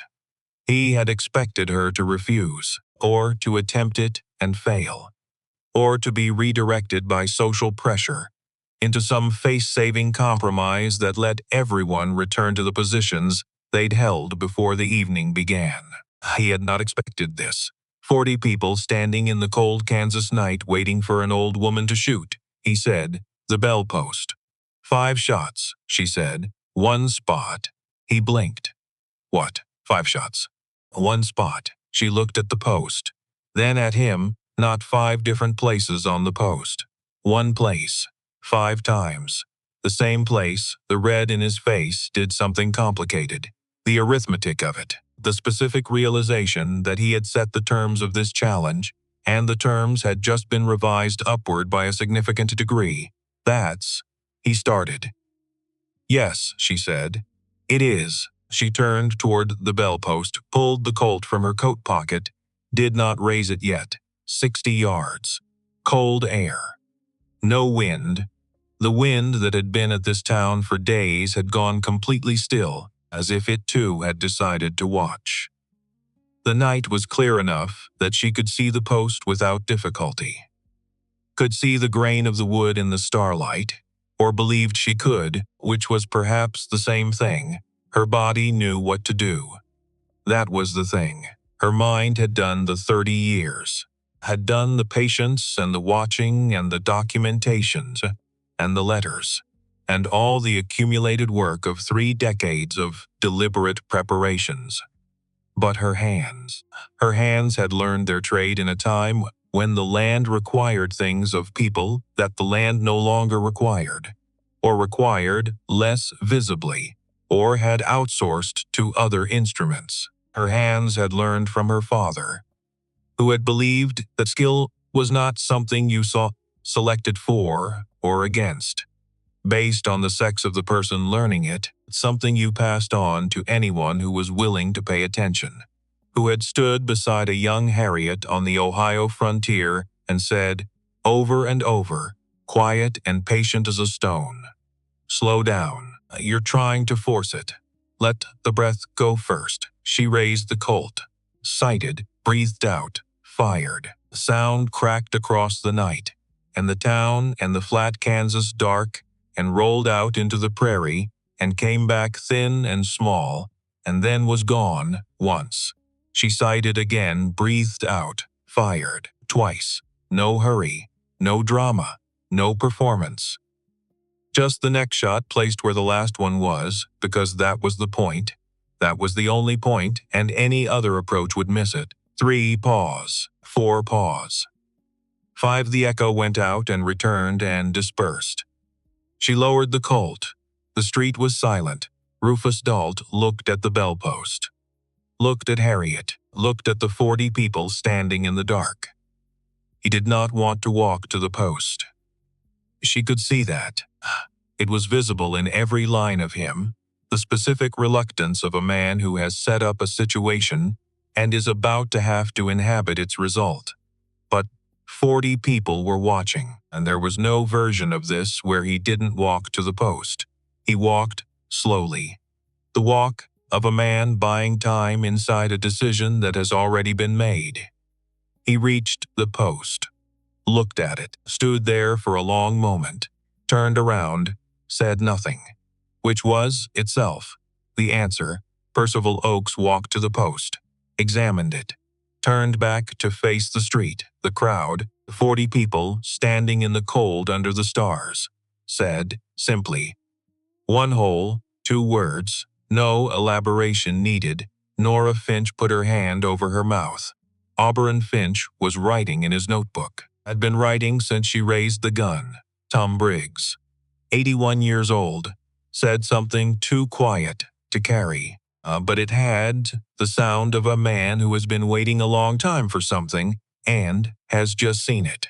Aldous Greer stood at the edge of the crowd, with his attorney beside him and his father's ring on his right hand and his hands at his sides, and was looking at Harriet. Not calculating, not strategizing, not doing any of the things he had spent his professional life perfecting, just looking. She met his eyes. And what passed between them, 2 people who had been, without either of them fully choosing it, orbiting the same wound for 30 years, was not triumph, was not threat, was not any of the things that end with one person diminished and another elevated. It was recognition, the specific, exhausted, finally arrived at. Recognition of 2 people who have been circling something for a very long time and have found, at last, a place where the circling ends. He looked away first. The acquisition notices were withdrawn by Friday. All of them. Drest filed the counter-documentation with the county on Thursday morning. By noon, Sheriff Aubrey Trace had been formally notified that his endorsement of the Greer transactions was under federal review. By 3 o'clock Thursday afternoon, Trace had submitted his resignation to the county commission in writing. The 3rd member of the county commission, Delbert Huff, cattle farmer, northwestern corner of the county, a man who did not pick fights but did not appreciate injustice when it was placed directly in front of him, signed the formal acknowledgement of the Vane claim on Friday afternoon. The school stayed open. The church bell rang on Sunday morning. Harriet could hear it from her kitchen window, the sound of it moving across the flat land in the early quiet the way it had always moved. The way it had moved for 28 years. The way she had been hearing it since before the woman who now pulled the rope had been born. the well kept running, which it had always done, which it had not needed saving for, structurally. But now the people drawing water from it every morning knew it was theirs, that it would be theirs tomorrow, that there was a legal document in a federal record that said so, and that the document was solid and it was not going anywhere. Sometimes the knowledge that a thing is yours matters, as much as the thing itself. Auburn Finch's piece ran in the Wichita Eagle the following week. Front section, longer than his editor had wanted, and shorter than the story deserved. He described the town meeting, the legal argument, the three men from outside who had arrived on Saturday's train, the moment in the town hall when a federal marshal said 4 sentences and the temperature in the room changed. He described the bellpost, the night, the cold, 60 yards in the dark, 5 shots, 1 hole. He did not, at Harriet's specific request, delivered in writing before he left Clearwater Bluff, include her name. He used only the widow, which was what she wanted, which was, she had always known, the only word that needed to be in the piece, the only word that did all the work that the rest of the story was trying to do. The word that contained both the loss she had survived and the life she had built inside that survival, patience and the documentation, and the 30 years of deliberate quiet and the 5 shots in the dark, and everything, before and after. The widow. She signed the transfer document on Saturday morning, Percival Oakes's study. Just the two of them, and dressed and a notary. The document transferred the central parcel. The Vane claim, 1853, both names, into a land trust that she and Drest had spent the week structuring carefully. The trust held the land for the permanent benefit of Clearwater Bluff. The schoolhouse, the church, the well could not be sold, could not be acquired, could not be transferred to any private interest under any circumstances their collective legal ingenuity could anticipate. Forever, or as close to forever as human beings can make legal documents reach. She signed it with her full name, Harriet Vane. Set the pen down. Percival said, "You didn't have to do that." Cormac registered that land because he believed people should have ground under them that no one could take away, she said. That was always what it was for. He would have wanted you to keep something. I have something, she said. He looked at her. What? He said. She thought about it the way she thought about most things. Fully. Without hurrying. The cedar box. The photograph. The small hawk pressed into a gun grip 34 years ago by a man with a finishing nail and a small hammer in a kitchen in Kansas because he wanted her to have something of her own and because he understood that the things you mark belong to you. 30 years of watching and waiting and being patient, in a way patient that required more of a particular kind of courage than anything louder and faster would have required. The knowledge that Nora Finch would ring the school bell on Monday morning and 19 children would come and sit in rows and be taught the things that children need to be taught. The knowledge that it came out right, she said. That's enough. That is more than enough. She left before Sunday. No announcement. No farewell. No ceremony of departure. She packed what she needed into 2 bags. The cedar box, the photograph, the leather journal, a change of clothes, food for the road, the practical contents of a life stripped to what matters. She left the Colt on the kitchen table. Next to it, on a piece of paper, in her small, careful handwriting, this belongs to whoever needs it next. Use it correctly. She walked out of the house she had lived in since 1853, did not look back. Not because it didn't matter, because it mattered so much that looking back would have stopped her. And she was 67 years old, and she had spent 30 years becoming a person who did not stop. and she intended to remain that person for however many years remained to her, wherever they were going to be spent. Percival Oakes found the house empty Monday morning. He had known, when she didn't answer his knock, that this was what he would find. He had known the way you know things about people when you have watched them be who they are for a long time. Harriet Vane was not a person who stayed after the thing was done. She had never been. She had been a person who did what needed doing and then moved in whatever direction was next, because there was always a direction. And standing still was not something she had ever been constitutionally suited to. He stood in the kitchen for a long time, looking at the Colt on the table, at the note, at the place on the floor where the cedar box had sat for 34 years and did not sit anymore. He picked up the Colt, looked at the initials on the grip, HV, and the small hawk, wings spread, no larger than a thumbnail. He stood in Harriet Vane's kitchen with her Colt in his hands, and the note on the table, and the morning light coming through the window she had looked out of for 34 years, and he thought about what it cost to be the kind of person she was, the specific price of that kind of patience, the specific discipline of carrying something for 30 years, without letting it become the only thing you were. The 30 years of twice-a-week trips to buy flour and coffee, and a small piece of salt pork, and of nodding to people who nodded at her, and of keeping the house in repair, and of watching, always watching, with the quiet attention of someone who knows that what they are watching matters.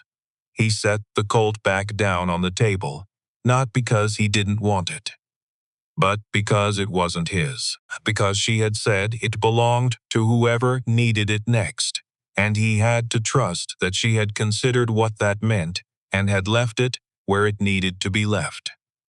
He put on his hat, pulled the door shut behind him, walked back into town in the Monday morning light.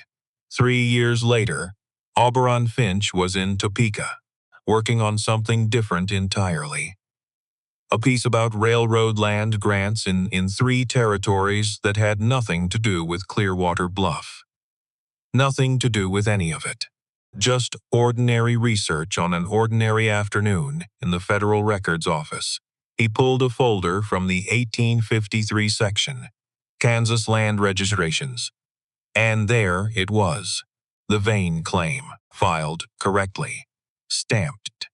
Both names in the original handwriting of a federal land clerk who had been doing his job on an ordinary day in 1853, with no way of knowing what he was part of. Cormac Vane, Harriet Vane. He sat with it for a moment. Then he turned the page. On the back of the registration document, in a different hand, smaller, neater, the precise handwriting of a person who has been careful with things for a long time, was something that should not have been there. Something that was not part of any official filing. Something that had been added after, slipped into the folder at some point between 1853 and now, left for whoever came next, for whoever eventually pulled this particular folder on this particular afternoon in Topeka. 4 words, that was all. We were here first. Auberon Finch read it twice, closed the folder, sat in the Topeka Recordeds room for a long time, with the afternoon light coming through the window, and the dust moving slowly through it, the way dust moves in old rooms where old things are kept, unhurried and without destination. He had been 26 when he stood in the cold Kansas night and watched an old woman put 5 rounds through one hole at 60 yards in the dark. He was 29 now. Not much older in absolute terms, but different in the way that specific experiences make you different, the way that watching something real leaves a mark that time adjusts but does not remove. He thought about the widow. He thought about what 4 words written on the back of a land document meant. placed there by a hand that had been placing things where they needed to be for 30 years, before anyone knew to look. He thought about the schoolhouse. Still open, last he'd heard. Nora Finch still teaching, last he'd checked. The bell still ringing on Sunday mornings. The well still there. He opened his notebook and wrote it down. All 4 words. Then he sat for a moment longer, with his pen still in his hand, and the light moving across the desk, and the dust moving through the light, and he thought about what it meant to be the kind of person who plans for 30 years, sand, Heinz. Over everything she built the plan to protect and walks out of a house she has lived in for 34 years without looking back. He thought, some people spend their whole lives being seen and understood and celebrated, and it adds up to nothing you can find in a federal records folder 3 years later. And some people spend 30 years being nobody and leave 4 words. And the 4 words are enough. He closed the notebook, put it in his bag, stood up, walked out of the Topeka Records office into the afternoon, which was ordinary and bright and indifferent, and completely unaware that anything of significance had just occurred inside it. Which was, he thought, exactly how she would have wanted it.